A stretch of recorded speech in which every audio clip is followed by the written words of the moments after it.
Director Francis Martinez. Ano po ang posisyon po natin? Director. First time po ito nangyari dito, hindi ito dating ganito.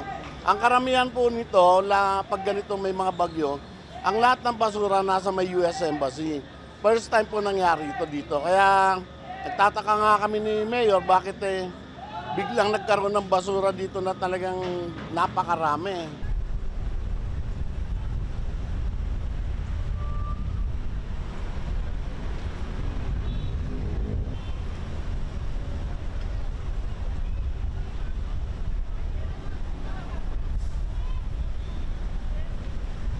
Sana magkaroon tayo ng disiplina sa pagtatapon ng basura kasi yun nga po, may kasabihan tayo, basurang tinapon mo, babalik din sa'yo.